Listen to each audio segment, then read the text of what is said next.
Alguna vez me habrás oído hablar del yoga, de lo que significa para mí, de por qué lo practico. Sin embargo, hay mucha gente que todavía piensa que los que practicamos yoga somos unos frikis o somos unas cosas muy esotéricas, muy espirituales y demás. Bueno, pues déjame que te desmonte un par de teorías en el episodio de hoy, contándote precisamente lo que he hecho este fin de semana. Frogmación Podcast. Capítulo 110. Desmontando mitos sobre el yoga.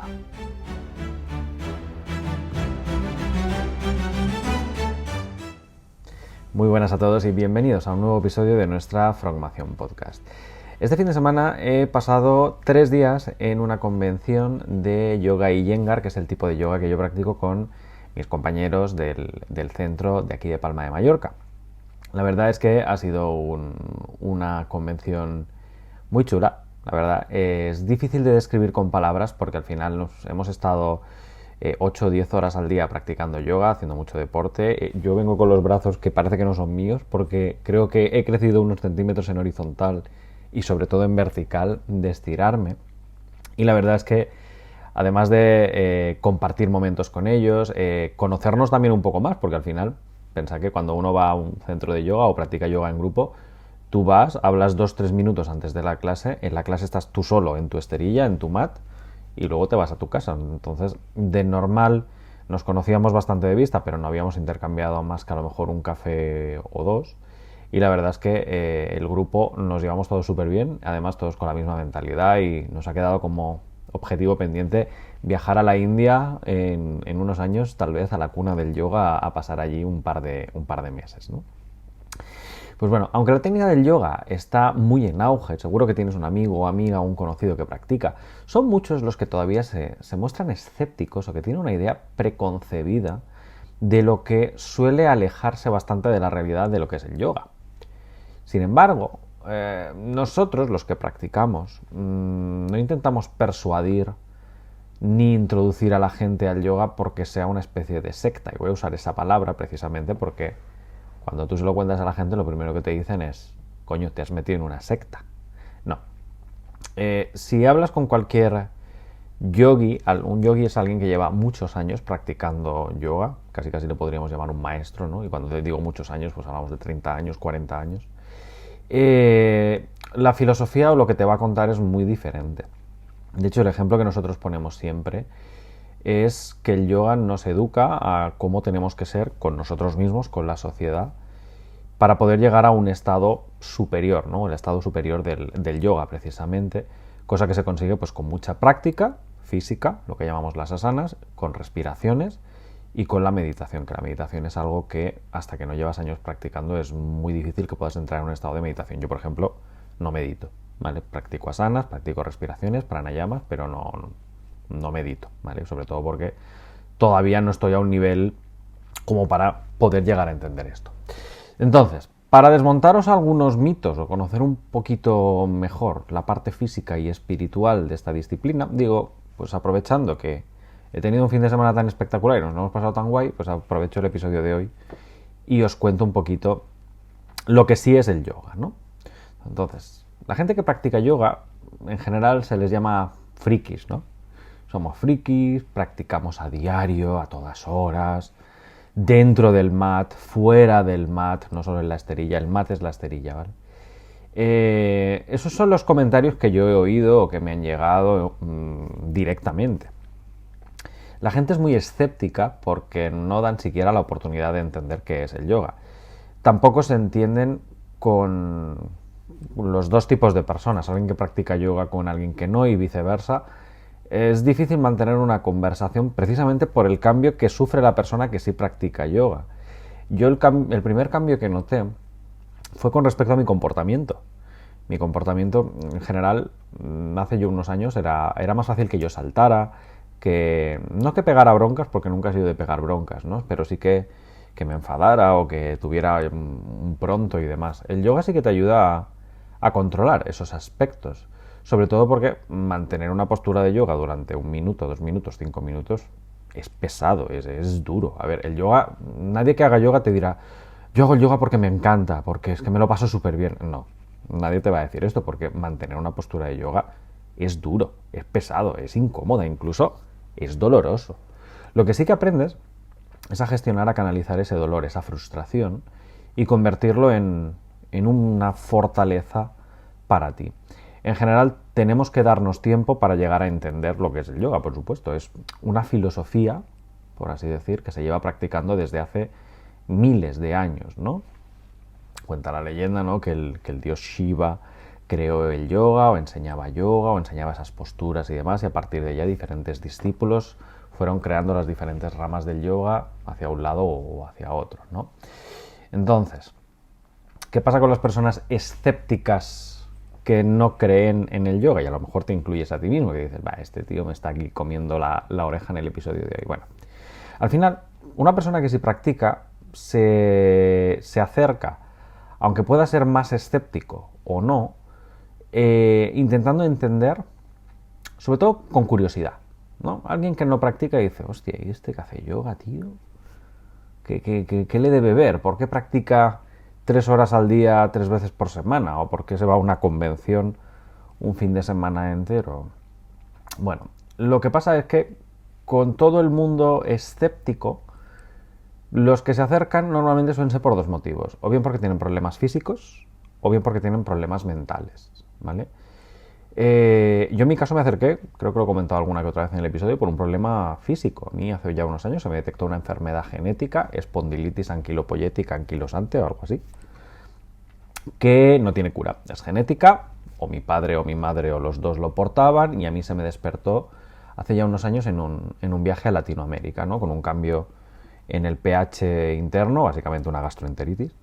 Se me despertó esa enfermedad que durante 7-8 meses, cada noche a las 3 de la mañana, era un puñetero reloj aquello, era un reloj, me pinchaba en la zona cercana al corazón pulmón. Entonces, claro, a las 3 de la mañana un pinchacillo en torno al corazón pulmón dolía, me despertaba y durante meses fui teniendo ojeras, cada vez más cansado, cada vez más pesado, de mala hostia, por supuesto, y tardaron 9 meses en descubrir que era esta enfermedad, porque a la hora de detectarlo se ve que es una proteína, creo que es el EGBA27, tampoco me hagáis mucho caso porque hace ya unos años de esto, pero bueno, es una proteína que te la encuentran en un análisis y misteriosamente salió positiva en uno de los miles de análisis que me hice aquel año 2018, creo que era. Y bueno, me detectaron espondilitis. Es una enfermedad que es genética y no, hasta la fecha que se sepa, no hay cura. Es decir, voy a vivir con ella toda mi vida. ¿Cuál es el resultado de una espondilitis? El resultado de una espondilitis es que las articulaciones, si de normal tienen un rango de flexibilidad y de movilidad hacia afuera, hacia adentro y demás, esa movilidad la voy perdiendo más rápidamente de lo que lo perdería una persona normal y corriente. El resultado, si no me cuidara, sería que poco a poco mis vértebras se irían cerrando y yo iría teniendo una especie de forma chepuda o una especie de forma de tortuga. Seguro que habéis visto a alguna persona mayor, sobre todo hace ya unos años era más común verla así súper recogida y que le cuesta mucho andar con bastón y demás. Eso sería un estado final de la espondilitis. El resultado fue que cuando se me detectó y demás, mi rango de movilidad del estilo poder hacer esto que estoy haciendo ahora en cámara me costaba muchísimo. Me quedaba así, literalmente, con los hombros muy recogidos, muy engarrotado. No le había dado importancia a ese hecho hasta que se me detectó la espondilitis, porque yo pensaba que, como no hacía deporte, era normal que pues, mi rango de movilidad se fuera perdiendo con el tiempo. Pero debido a la espondilitis, claro, comparado con otra persona de 30 años, mi movilidad se había reducido muchísimo. Entonces fue así cuando empecé a hacer diferentes modalidades de yoga y un camino u otro me llevó a un primer yoga, a un primer maestro de la rama Iyengar, que es la que practico ahora, que poco después tuvo que marchar el pobre a Madrid, tuvo un hijo y su mujer sacó unas oposiciones para Hacienda en Madrid, entonces se marchó y le dije, oye, a mí la rama esta me está ayudando bastante, me gusta, ¿cómo podría seguir practicándola ahora que te marchas? Y me redirigió al centro al que voy a día de hoy todavía y que llevo ya 2 años allí, ¿no? Entonces, claro, mi caso fue por un problema físico. Lo único que me dijeron los doctores es, si practicas yoga podrás retrasar el cierre natural de esas articulaciones, porque en el yoga al final es que si tus articulaciones van así, se van cerrando de este modo, tú lo que haces es girarlas para que se revierta y se puedan doblar en sentido contrario. Entonces aquí voy con el primer mito del yoga. Solo la gente que es flexible puede practicar yoga. Falso. ¿Vale? Falso. Yo soy un caso, somos varios, de hecho en la convención varios de nosotros tenemos ese problema de que no somos flexibles o de que hemos perdido flexibilidad. Yo sobre todo en hombros, muñecas y codos es donde más he perdido, en las piernas no, por suerte. Y practicamos yoga sin ningún problema. ¿La gente flexible puede practicar yoga? Por supuesto que sí. Hay una de las compañeras que es súper, hiper, mega flexible y puede hacer un arco, un puente perfecto. Mientras que nosotros más que un puente o más que un arco, pues escucha, una tabla un poco rota por aquí y por allá, ¿vale? Pero bueno, dentro de cada una de sus posibilidades. ¿Necesitas ser flexible para hacer yoga? La respuesta, no, ¿vale? La gente se piensa, de hecho, que yo no soy flexible, entonces el yoga no es para mí. No es cierto, ¿vale? El yoga no es el circo del sol. No vamos ahí a doblarnos, a contorsionarnos. Vamos a estimular ciertas glándulas o vamos a estimular el flujo sanguíneo en una zona u otra para ganar algún tipo de ventaja, en este caso resistencia, energía sobre todo y demás. Otro mito, el yoga es demasiado espiritual. Bueno, el yoga normalmente no es espiritual hasta que llevas varios años y te lo tomas como una filosofía de vida. Es decir, poca gente se mete en el yoga por razón espiritual o por hacer un rezo o por hacer una serie de mudras o una serie de gestos que se llaman con carácter espiritual. De hecho, nosotros en nuestra rama Iyengar lo primero que hacemos es un rezo de 8 versos a Patanjali, el dios de esos subdioses, ¿no?, que crearon el yoga, el que creó la rama o el que estipuló los principios de la rama que nosotros practicamos, y hacemos un rezo, y es la parte un poquito más espiritual. Luego ya depende un poco de cada uno. Lo primero que sí que aprendes es que cuando tú haces el mudra, el gesto así del el famoso Om y demás, lo único que haces es dar las gracias a tu yo interno, porque es algo contigo mismo. Esto es algo que la gente no entiende mucho. El yoga es para uno mismo, es decir, toda esta gente que practica yoga para que otros los vean, es decir, para hacerse una foto en Instagram, para practicar en plan, mira pedazo de cuerpo que tengo allí en la playa y demás. Realmente eso es lo más antiyógico que existe, porque el yoga es una práctica contigo mismo, en solitario. Nosotros vamos a un centro porque hay un profesor que nos dirige el hacer una postura u otra, una asana u otra. Pero el yoga es algo con uno mismo, es decir, tú sabes hasta dónde tienes que llegar o sabes cuánto tienes que hacer, cuánto tienes que estirar hasta donde tu cuerpo te permite. Y luego hay gente que, tercer mito, dice que es poco dinámico, es que no te mueves, es que eso no trabajas fuerza o no trabajas, no coges músculo y demás. Bueno, aguantad un minuto, solo un minuto, con el equilibrio sobre una pierna, ¿vale? En un Virabhadrasana 3 o en simplemente la posturita del árbol, que ya cuesta. Aguantad un minuto, me lo contáis. Ya ni os digo de equilibrio sobre una mano, ¿vale? O el perro boca abajo, con levantando piernas y demás. Intentad aguantad ahí un minutito, a ver qué pasa. ¿Es poco dinámico? A ver, no vas a hacer un sprint, está claro que no. Pero si la razón por no quererle darle una oportunidad al yoga es que yo no soy flexible, es espiritual, es un deporte espiritual, o es poco dinámico, probad una clase o dos. Igual os cambia el concepto de yoga, porque es muy diferente a lo que os podéis estar imaginando si creéis que estas tres premisas que os he dicho son el yoga, ¿vale? En cuanto se prueba, y tienes que probar con un profesor bueno, ¿vale? Como os digo, no un profesor o profesora que se saca 2 fotos para Instagram y ya parece que es la leche en yoga. No, un profesor que sea bueno, que te pegue una bronca cuando te la tiene que pegar y que te diga ese brazo más recto o esa pierna más recta o ese cuerpo más estirado, entonces empezaréis a notar los efectos. ¿Los efectos vienen al mismo día? Algunos sí, otros no. Evidentemente, detrás del yoga hay toda una ciencia. De hecho, yo tengo varios libros de medicina enfocados a yoga, de razones médicas por las cuales esta postura o la otra pues estira este músculo o provoca este efecto y demás. Hay posturas para llevar más flujo sanguíneo, por ejemplo, en la zona de los genitales, tanto masculinos como femeninos, para tener más atracción sexual, por ejemplo. Hay otros que estiran todo lo que son la zona de las glándulas y los nodos linfáticos para poder depurar mejor y poder tener más tonificado toda esa zona. Algunas torsiones que estrujan literalmente el bazo, estrujan el hígado, estrujan toda esa zona, las vísceras, para poder exprimir cualquier toxina y liberarla de forma natural. Como os digo, tiene un fundamento que sobre todo hoy, a día de hoy, en el siglo XXI, se está estudiando desde el punto de vista científico. A mí lo que me llama la atención es que se practicara yoga hace 2000, hace 3000, hace 5000 años, que no se tenía nada de conocimiento de todas estas cosas médicas, evidentemente, no había internet, y que los propios yogis o los propios gurús incluso ya supieran esto o ya vieran el beneficio de practicar esta postura u otra. En definitiva, si le queréis dar una oportunidad, se tiene que encontrar a alguien que os guste. Hay muchos tipos de profesores, hay muchos tipos de yoga. Yo no os digo que practiquéis yoga Iyengar porque es una modalidad que es muy dura. La gente normalmente empieza con hatha yoga o viñasa o cosas más simples como saludos al sol. Al final tenéis que encontrar el vuestro. Yo a mí personalmente estuve yendo varios meses al gimnasio de la universidad donde daba clases y hacían básicamente saludos al sol y poco más. Entonces, a mí me llenó poco, me llenó muy poco.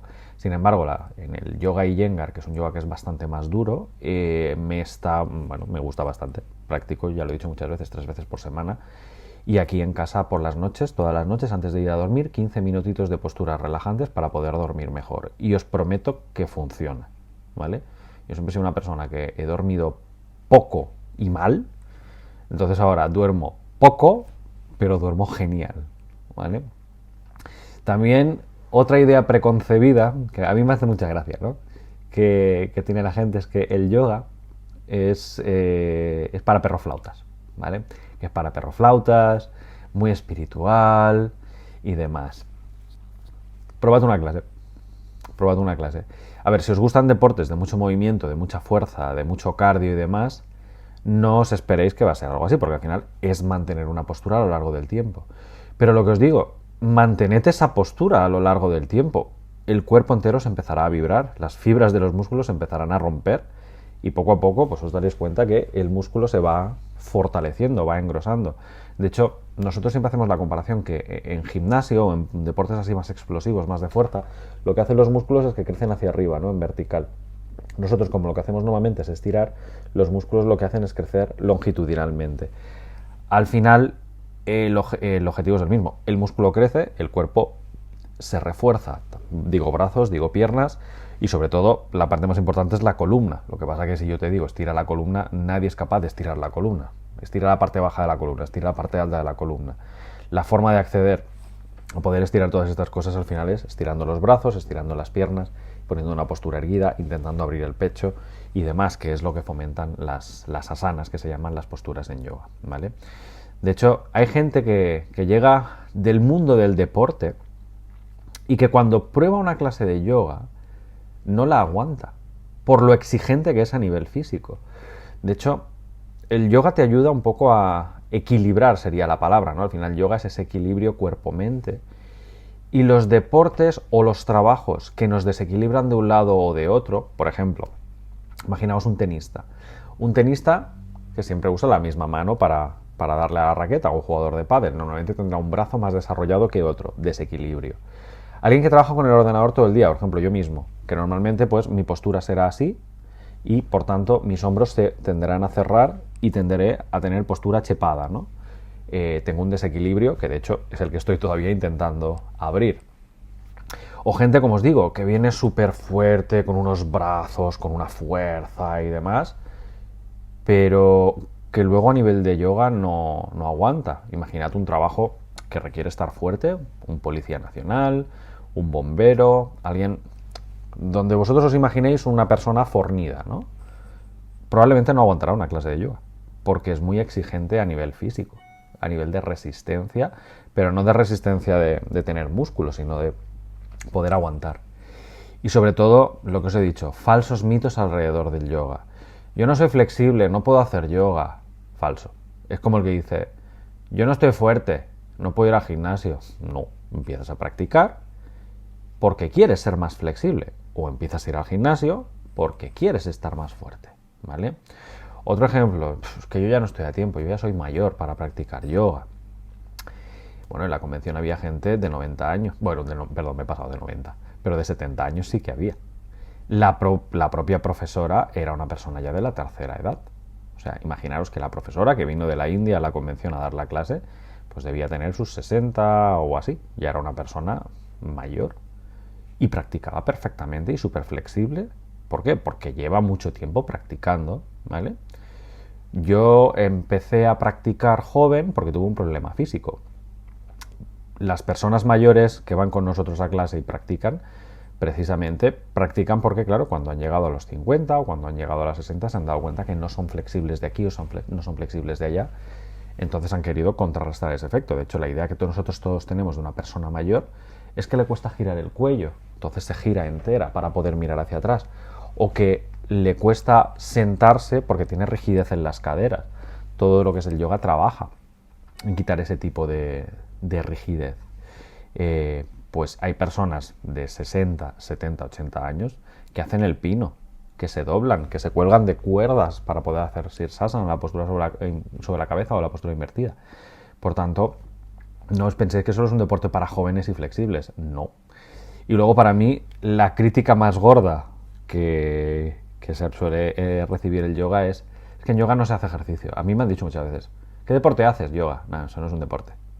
Bueno, invito a la gente a que vaya un día a probar una clase y a ver cómo sales, empapado de sudor, cansado, que te cuesta respirar y que en mi caso la pulsera del deporte siempre me marca una media de entre 130 y 140 pulsaciones de promedio, con picos de 160, 170. Es decir, es un deporte donde trabajas, donde haces ejercicio, donde a veces te aguantas tu propio cuerpo sobre las dos manos o te aguantas tu propio cuerpo sobre la cabeza. Entonces es un deporte. Bueno, yo os digo, los que sois escépticos, probad una clase. Me basta que probéis una clase, bien probada, eso sí. Y luego, ¿por qué sufrir tanto? ¿Somos masocas, la gente que practicamos yoga? ¿Nos gusta flagelarnos? ¿Nos gusta que nos den caña? ¿Nos gusta pasarlo mal? No, bueno, o sí, depende, algunos sí que nos gustan, ¿no? Pero no, la idea es que todos podemos llegar a un estado de relajación y de disfrutar una vez que terminamos una sesión de yoga. Además, es importante. ¿Por qué practicamos yoga? Porque fortalecemos el cuerpo, sobre todo el sistema nervioso, tanto el que envía los nervios como el que recibe los nervios, el simpático y el parasimpático. Mi profesor usa una frase que me gusta mucho, que es como fortalecer el sistema eléctrico de tu casa. Imagínate que tienes un sistema eléctrico antiguo, intentas enchufar algo moderno, lo más normal es que la tensión eléctrica no aguante, pum, y pete. Pero ¿y si vamos cambiando los cables poco a poco, los vamos haciendo más gordos, más resistentes, de modo que puedan soportar mayor tensión? Podremos enchufar más cacharros, podremos tener mejor comodidad de vida en base a todos los cacharros que tengamos en nuestra casa. Pues básicamente eso sería el equivalente del yoga. Vas fortaleciendo los cables de tu sistema eléctrico, que sería el sistema nervioso, y así vamos siendo cada vez más fuertes y más resistentes, ¿vale? Después de una sesión así, te sientes cansado y siempre terminas con posturas de relajación, donde no es meditación, ojo, no es meditación. Meditación sería otra cosa totalmente diferente. Pero sí, relajación, respiración, calma, donde todo aquello que has hecho en la práctica lo asientas dentro de tu propio cuerpo. Entonces, es una sensación muy positiva, donde yo siempre lo digo, a mí una sesión de yoga, luego seguida de una sesión de relajación de nada, 5 o 10 minutitos, no estás mucho tiempo relajado, lo comparo a una siesta de 2-3 horas. Es decir, yo siempre me levanto temprano, os lo he comentado muchas veces, trabajo hasta las 9 de la mañana, luego mi sesión de yoga, los lunes, miércoles y viernes, y después de la sesión de yoga es como si hubiera dormido 2 horitas más. O sea, me noto que las 6 horas que duermo más las 2 de yoga son para mí las 8 horas de dormir de una persona usual, por así decir. Ya os digo, es mi caso, cada persona es diferente. Normalmente cada uno tendrá una concepción diferente. Por ejemplo, yo es que busco un yoga dinámico porque soy muy nervioso, quiero moverme, quiero sudar. Bueno, vas a sudar, pero te vas a mover poco. ¿vale? Simplemente es igual de importante el descanso y la relajación como la parte activa de movimiento o de postura dentro de lo que es el yoga para poder conectar, repito la palabra, conexión, yoga, el cuerpo con la mente, ¿vale? Y como os digo, meditación y cosas más avanzadas, pues igual llegan con los años. Yo os digo, yo no he tenido la posibilidad de entrar en ese estado de meditación, de estar en esos sutras, ¿no? En los mandamientos enfocados a la fase de la meditación, sino que yo estoy en los primeros estadios. Al final no hace mucho tiempo que practico yoga, solo hace 2 añitos, y con Asana y Pranayama ya os digo que hay bastante, y que el trabajo es de cada uno, que si tú eres más flexible igual podrás hacer unas posturas más avanzadas de las que hago yo, pero si yo soy más fuerte que tú, a lo mejor yo podré hacer unas posturas que requieran de más fuerza en los brazos, por ejemplo, que otra persona, que es normalmente lo que suele ocurrir con la compañera esta que os comentaba de la convención.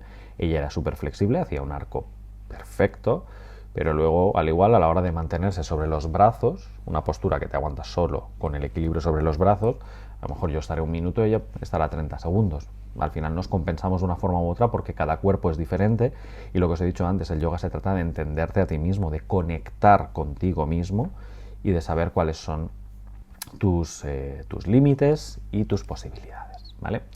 Pues bueno, me hacía ganas de hacer este episodio, primero porque como había tenido la convención justo estos días, creía que era interesante compartirlo con vosotros. Ya sabéis que normalmente siempre suelo compartir viajes o suelo compartir momentos o cosas que hago o cosas que me pasan. Y sobre todo para desmontar esas teorías, ¿no? Para que no os vayáis con la idea de que Juan Gabriel es una persona súper espiritual, está en una secta y cosas de este estilo, porque sí que es verdad que alguno de vosotros me lo ha comentado en algún momento dado y creía que por lo menos era interesante compartirlo para que tuvierais mi visión. Si creéis que el yoga no es un deporte, que no es para vosotros, que es muy perrofláutico, que es muy de meditación, que es poco dinámico, que no sudas, probad una clase y luego me contáis. Nos vemos la semana que viene. Si te gusta Frogmación Podcast, síguenos en redes sociales, a través de Facebook, Twitter, Instagram o nuestro canal de YouTube. Y consulta todos nuestros cursos o suscríbete a nuestra newsletter en la web frogamesformacion.com.